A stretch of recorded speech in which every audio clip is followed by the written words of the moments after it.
everybody, if you're watching this, thank you. Also, please be sure to like the video, subscribe to the channel if this is your first time here. Hey everybody, I'm back. All right, for another review of Love After Lockup, Love During Lockup, Ditch the Chick, Season 5, Episode 54. This was still some mess. Okay, so you know what, I hope everybody is having a happy new year. I know a lot of people either return to work this week or will be returning first thing in the morning, Monday. And we're going to push through. We're going to push through. Does it look like I've been crying? I haven't. Anyway, nevertheless. Okay. So we're going to start. I'm going to start with MJ. Okay. Because she's new to us. And she has a lot going the fuck on. Because I'm going to tell you right now, as I watched it, my instinct was at the beginning, like, I felt like people were being hard on her, as we've seen people do to people on this show. Like, why are you asking her these questions?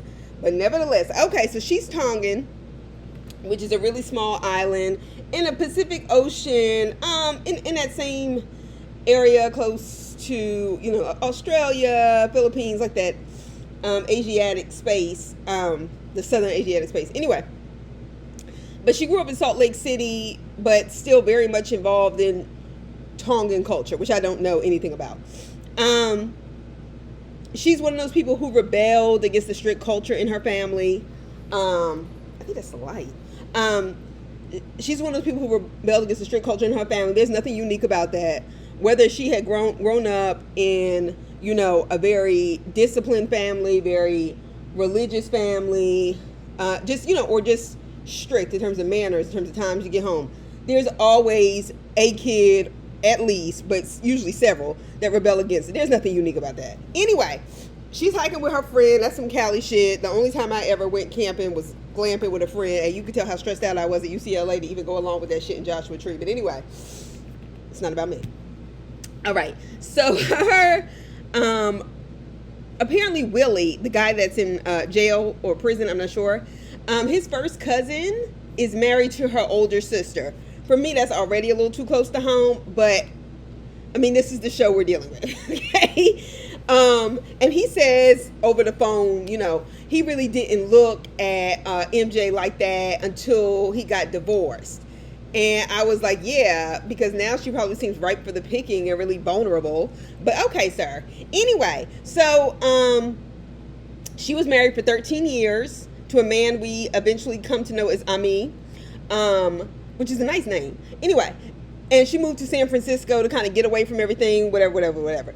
After his divorce, and when I say his, I mean Willie's, he said he got into drugs, got caught up with women, and started to distribute. Apparently he was in trouble for distributing meth and being in possession of it with the intent to distribute, aggravated assault, and all this other shit. I said, damn. You sure that ain't the reason why you got divorced? Anyway, I'm sorry. Like, what? He is already mad that she doesn't pick up her phone when he calls all the time and always thinks she's cheating on him. And I was like, see, he sounds very controlling and very abusive. Have we investigated as to why this first wife left him? Especially since we're all so closely connected, you couldn't get the details on that. Now, see, this is what I'm thinking. I'm just taking y'all through my process as I was trying to get to know her and his phone call. Okay. Now, her marriage ended. MJ's marriage had ended, and she moved away from her family. And she was like, Willie helped me through a dark space. Yes, because you moved away to get away from the pain, which is not uncommon. And I think sometimes it's healthy. You need to get away from those things that remind you of it. But my thing is Willie really helping you through a dark space? Is he just something to do? Someone to have that you know where he is? And a way for you not to really deal with the pain? And I totally get it. I don't like feeling pain, especially emotional pain, because you can't just take no aspirins and it disappears. So, but I'm just like, huh? Like, MJ, the more we got into it, the less I could take up for you. See, I try to give people a chance, okay? But you really messed up your case. You know, usually sometimes people get to it to the second, third episode, like I did with Tia. But when she made her grandma cry, I got upset over that. When I found out she had a daughter, but see, that was second episode. Okay, and I still don't dislike Tia. I just think she needs to spend more time on herself. But anyway, now the friend or the sister, they look alike, but whatever. I don't remember who she is, but y'all know the woman with the ball. All right, so now the friend asks if she's still in love with her ex-husband because it seems like she's using Willie to get over him. And I was like, well, honestly, her ex-husband sounds like he may have been abusive too. I mean, just the kind of breakdown she had, like when talking about him, it wasn't like it was really hard to go through divorce. It just seemed, I don't know, like something else was bothering her. But initially, I thought the opposite. I was like, well, we heard about Willie's divorce 3 times in the first 5 minutes. He kept bringing up his divorce. And I was like, okay. So if it is true, then they both may be using each other. And in that case, you get what you get. But you're not picking them well, MJ. You're not. You have a role in this. A huge one, okay? Because you're grown. You're 37, or turned 37 when this was being filmed. I just turned 37. Not even a month ago. And I just feel like, what the fuck? Anyway, and your homegirl is saying she doesn't think you want to be with Willie, but say, but, you know, she was like, I don't need Willie, this, that, and the other. And I'm just like, okay, I felt like the friend, the homegirl, whoever she was just being a hater. But see, this is why you got to watch an episode all the way through. Okay, so MJ's birthday comes on. We get her. Her friends are asking her why she's not drinking. Like, it just seemed very investigative. Was it me, or did it seem like they just wanted to make sure Willie wasn't telling her not to drink, since he doesn't like when she goes out and stuff? Which could have been what they were trying to do. But oh boy was like, yeah, she's not drinking because she quit drinking. And she got her DUI. I'm like, okay, see, this is something about this setup. Her friends, her fam. I got questions. Because you know your friend has had a DUI. And you know she has a drinking issue. It's her birthday. Don't you think it may be helpful to just not drink around her for her birthday? Since you're taking her out to celebrate for her birthday. I can see if it was yours. And she didn't even request that of y'all. But it just seemed like really mean to be asking, why are you not drinking? Why are you not drinking? You need to get rid of some of these people, because these people may be encouraging your badass habits. Anyway, so she went to Utah a year ago, checked on her mom who had cancer, and prayers up for that. If she's still going through it, you know how I feel about that. And in the process got really drunk, which happens, okay? When people are stressed. I don't know that it's particularly helpful. In fact, I know it's not. Especially if you're somebody who goes, I'm a completely different person when I'm drunk. And she had sex with her ex-husband. Now, if you're one of those people who have a totally different personality when they're drunk, per your own admission, you should probably watch your alcohol intake. But we know what makes, I'm not saying she's an alcoholic, but somebody with an alcohol problem, what makes it a problem is that they can't control it. All right, girl, you wanted to sleep with your ex-husband. Stop playing with us. The alcohol did not do it. Don't blame it on the alcohol. Don't do that. Shout out to what, the 2009 hit? Anyway, so girl, you want to just stop. So playing the message from Willie, who was angry at her for cheating, was a waste of time for us. First of all, because just so many things. Okay, Willie found this out because you told him. Why? Why tell him? Why? Just don't. You don't owe that to nobody. You that's in jail. And also, you just don't. See, a man would understand that. Probably because a lot of them are sociopathic in nature. But anyway. All right, so seriously, I don't know how to clearly define cheating on someone, though. And I'm being for real with this show in particular. Okay, I'm not talking about regular situations in daily life. I really don't know how to define what it means to cheat on someone when they're incarcerated and y'all are not married. Like before, during jail. Like, I don't know how to define that. Because he tells her that you could put the baddest bee in front of me and I still wouldn't poke her because I know a thing or two about loyalty. I said, no, honey. You couldn't poke her because you're in prison, jail, wherever you are. You can't do it. It's not the same. It's not the same. And no, I don't think the prison guards are going to be the baddest bees that we've ever. Stop. Both of y'all are full of shit. Okay, both of y'all heavy. I mean, both of y'all are really full of shit. Okay. And he goes on and he's telling her, you're worried about me doing stuff like that when I get out because that's what you're doing. I was like, facts. He is absolutely right. Projection. All right. However, Willie, it doesn't really, you haven't really proven anything. You're not around women like that. And we saw your face. Anyway. All right. So then, not that that always makes a difference, but nevertheless. So then she tells us she's been drinking since she was 13. I said, drinking since you were 13. Now I found a Heineken in the refrigerator and figured I'd try it. Okay. And fell in love with the taste. There's a lot she's not telling us about her background.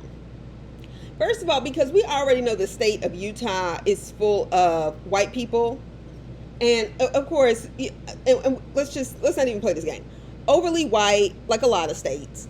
But like white, Mormon white, cultish white. It's one of those states where you can especially pay off those small county officers to not investigate, like the fundamentalist Mormons, right? Which they've been doing. That's been the issue. And in those kind of places, depending on where you live, alcohol may not be the most accessible thing in your space. So I just have a lot of questions. And not to say that they don't drink, they sneak drink, but well, I guess maybe that does prove against my point. Anyway, so let's start with those 36 kids, ma'am. Okay, your father has. And you claiming all of y'all are close. No. I don't believe that. Not with 36.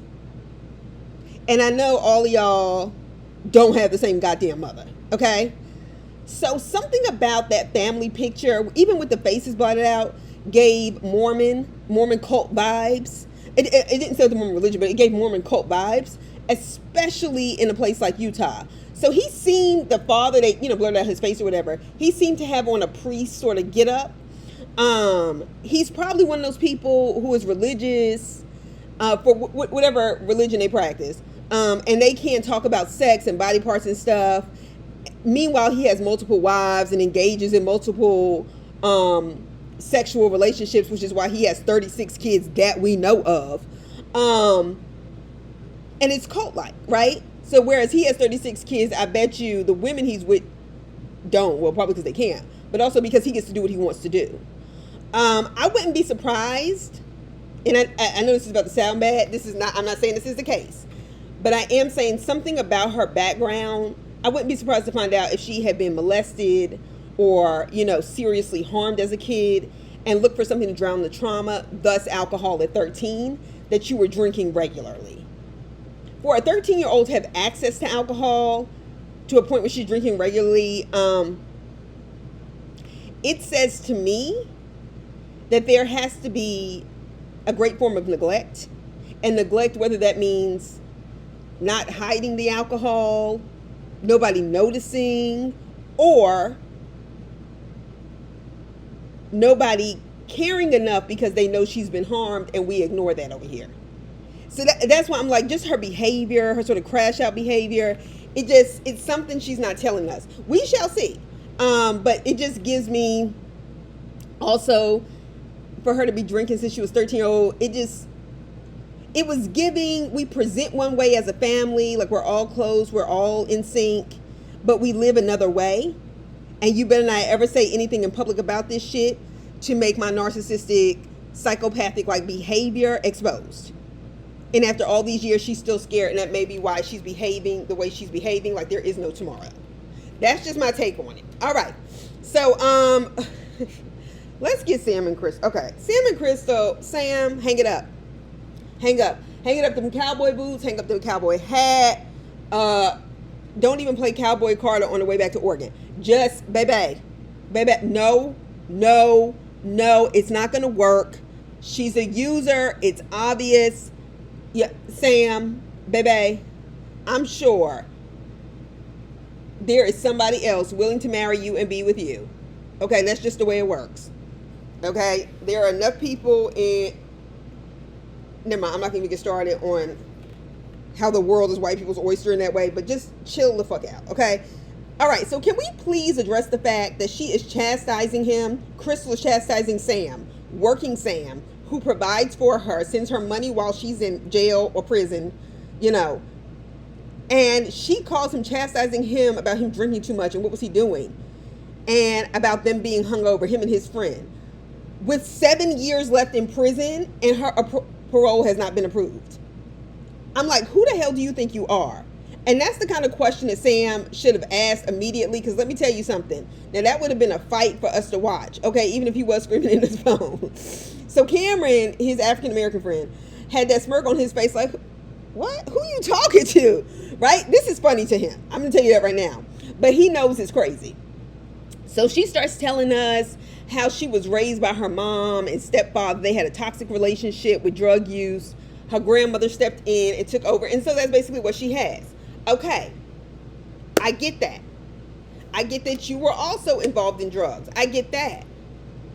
But somewhere in the process, you've learned to use and disrespect people, and it's unacceptable. It's not, because I don't even like hearing it. So she has the nerve to act like it's Sam's job to go and check on Rita because that's the grandmother that she loves, which I understand, but I'm not here for it, because this all could have been avoided, Crystal, if you stayed your dumbass out of trouble. Okay, then you could be there for your grandmother the way your grandmother was there for you to raise you. Cameron is like, he was like, look, I get it, but I'm exhausted, this and the other. And Cameron is like, yeah, your life is revolving around her and Rita. It's not really respectful to your time. Now, see, Cameron, I could tell Cameron's a good friend to him because he didn't jump in his business. You know how black people teach their kids, or, cultured black people, teach their kids not to get in other people's family business. And he's trying to, say it in a nice way, like it's not respectful of your time. And now you have to go 30 minutes out of your way to check on her grandmother because she's not picking up the phone. And then he's telling us that, the reason why he feels like he has to do it is because he's afraid she'll break up with him if he doesn't. But he's also not fulfilled in this relationship. Sam, you're a man. And things are a lot easier for men because women don't look for the same things in men as men do in women, like to stay looking 25 for the rest of your life. And you are purposely being dumb and stupid, okay? Now, your friend at the ambulance place tried to tell you, Cameron is trying to tell you in a nice way, your life circumstances are telling you, your pocket is telling you, and you're not listening. No, you're not fulfilled because you have a woman behind bars who you can't go out on a date with, who you can't have sex with. Like, just why, sir? Why? But this is on you. These were your poor decisions, okay? She's cheating on you in jail, too. She'll damn sure drop you when she gets out, or just be sleeping with everybody. That's how they do. All right, so anyway, he goes to check on Rita. She doesn't come to the door, okay? But he has to go because it's like 2.5 hours until he gets to the visit. And, prisons have visiting time. So Sam was like, it's 3 hours away to visit her. Typically, Rita doesn't want to come. It's like pulling teeth. I was like, so why would you send him there? Because part of the reason why he even feels pressured to go is because he feels like if he drives all the way out there and didn't go, then she's going to be mad at him and not talk to him or whatever. She's that kind. How dare you put that pressure on him to make sure your grandmother is okay and talk about how worried you are, and you make fuckhead decisions, Crystal. Something tells me she's not going to make parole. Anybody want to bet? Tell me what you think. Anyway, this relationship is one of those examples where the juice is just not worth the squeeze. You are in this by yourself, Sam. On top of the fact that you don't really have a wife. You have one, but you don't. She's not grateful. She's using you. So grandma, they find out, has a little cold or something. And older people don't come to their doors like that. They don't. If she's not picking up her phone, whatever. Which is fine, but he's pissed that he's running out of time to visit her, his wife, but she insisted on him to go and check on her grandmother. And he's trying to tell her about how he's basically broke. He spent money moving. He spends money on food for her, for Rita, and on everything else. And then she's bitching about how he didn't hire her a lawyer immediately, but eventually got the lawyer, which is why she's going to have a parole hearing. And I'm just like, this ungrateful bitch, every time we see her, she's complaining or, just miss me with the bullshit. This won't last, but we wanted to hurry up and end. Please tell me that's why y'all brought MJ and Willie on, because maybe this is going to be like a second half of a few episodes. Okay, anyway. Let's...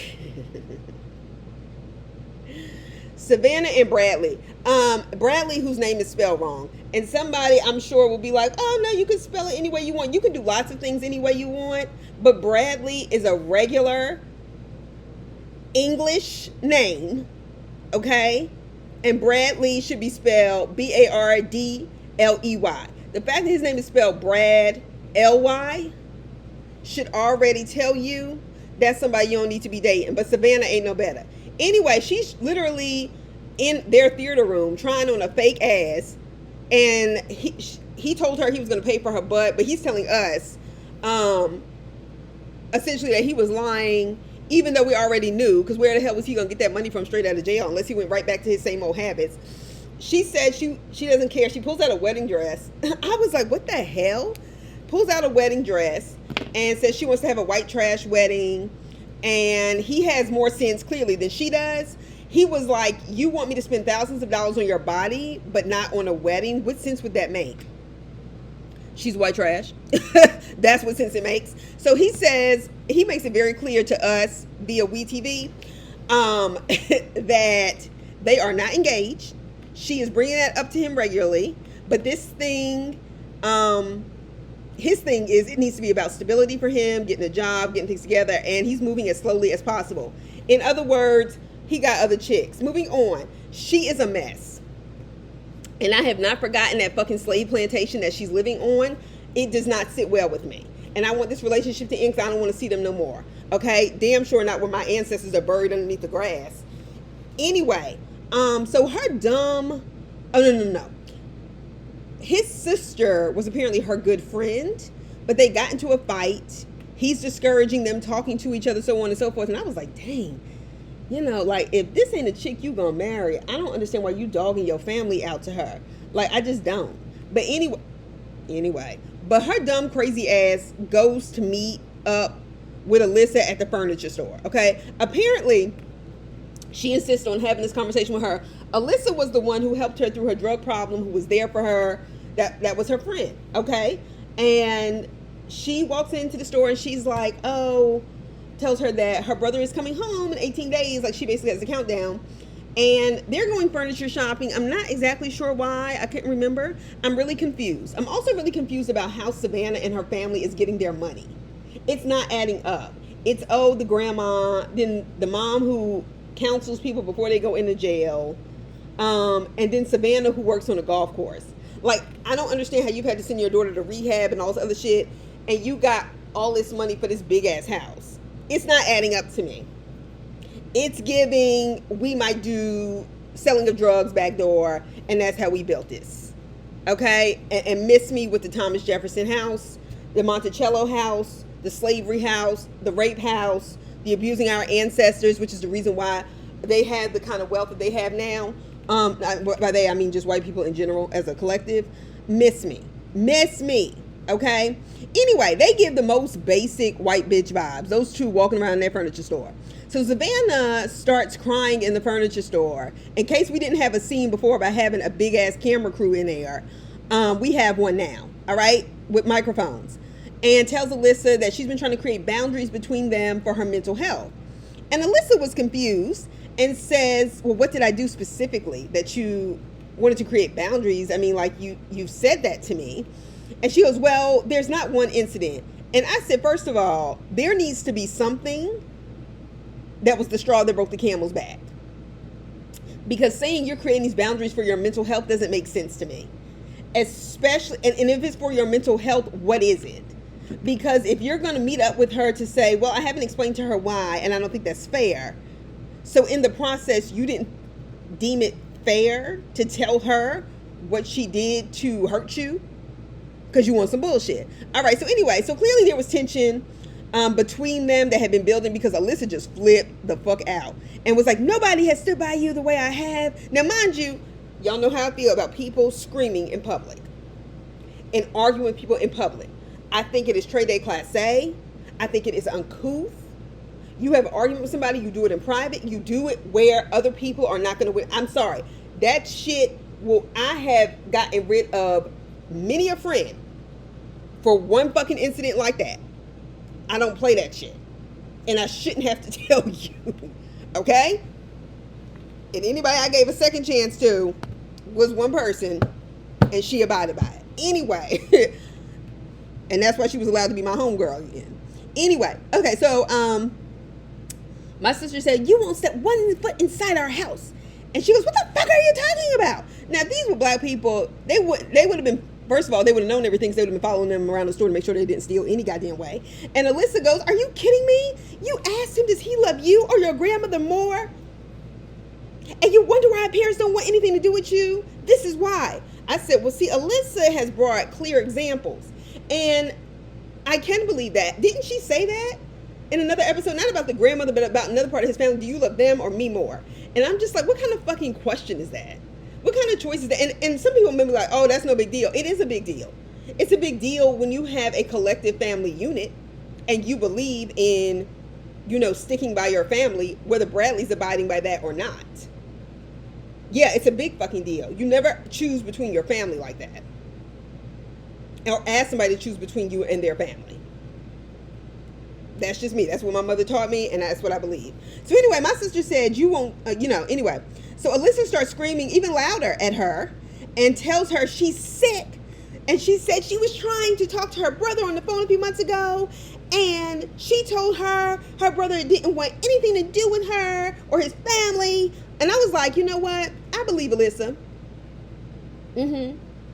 I believe Alyssa because I believe Alyssa has been holding on to this, trying to be balanced. She continues to tell her about the plans Bradley has to dump her, and he's using her for finances and will dump her when he gets out.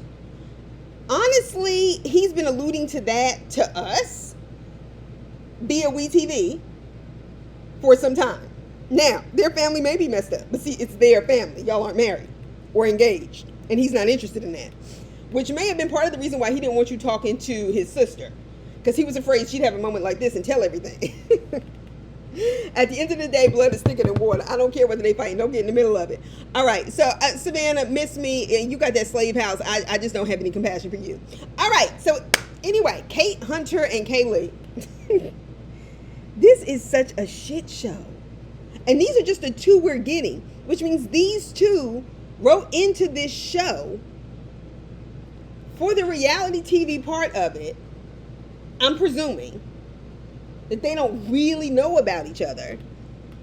And if they do, then this is silly shit.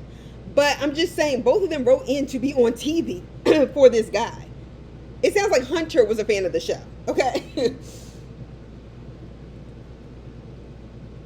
Now it makes sense for Kaylee, because Kaylee's probably trying to get her money back. Anyway. All right, so we get them. We get Kate and Hunter talking because they're still at the bar. And he's still doing the Right of Chicken Prison program or whatever. Anyway, she's arguing with him in a restaurant bathroom about him being a liar. Now, the one thing I will say about Kate that I can respect is that, once again, even though it's nasty to be in the bathroom that long at a restaurant, she took her conversation in private. When she was at that horse ranch, she walked away when she talked to him. It's just some things you just have to know better. Anyway, so Hunter was like, look, the bottom line is I don't treat them like I treat you. You know everything. They don't know about each other. And I'm trying to figure out,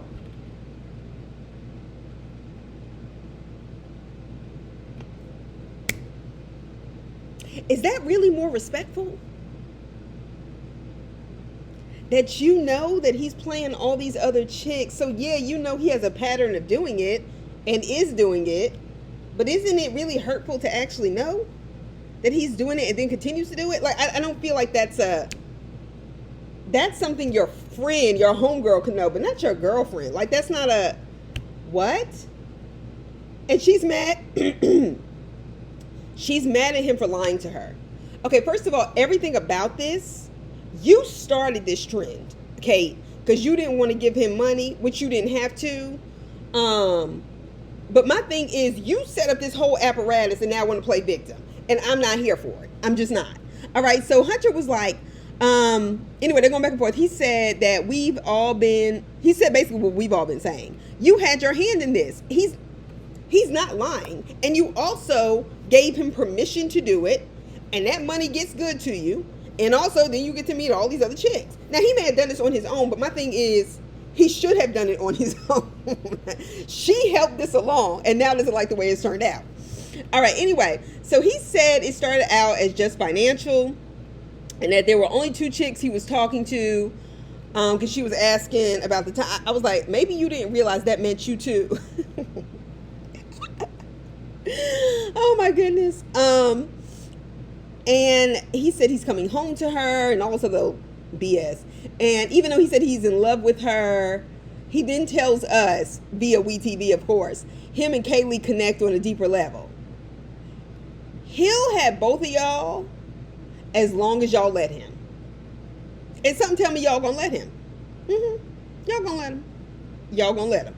Anyway, so meanwhile, Kate, I don't know how you really know these 2 black women that you claim are your friends, but I really hope these are not the closest 2 people to you.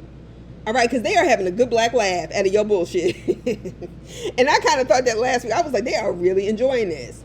The way they were watching it blow up, are you sure these aren't like chicks you see in the gym or like your work allies, and you just say one night, hey, yeah, we should just go and just chill, but not your homegirls? Because they really just don't seem...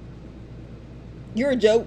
You're a joke. And honestly, you didn't strike me as a person that would have black friends, a black friend, let alone 2 of them. But, you know, maybe there's something I don't know. So meanwhile, back at the ranch, literally back at the ranch in Arizona, Hunter calls her while she's brushing horses and apologizes for their fallout. Because needy people like that cheating people are the most insecure people on this planet. They constantly need attention from whoever they're attracted to. Be it the opposite sex or the same sex. They need it, right? And instead of saying that, they just act out in ways that are so undisciplined for their age. Anyway, so she's, mad and says their relationship is over if he doesn't cut them off. And she said all this emotion. Those other chicks, honestly though, Kate, they've invested monetarily. They're invested. It makes sense for Kaylee to be on the show to get her money back. You basically say use other people. Now you got what comes with that.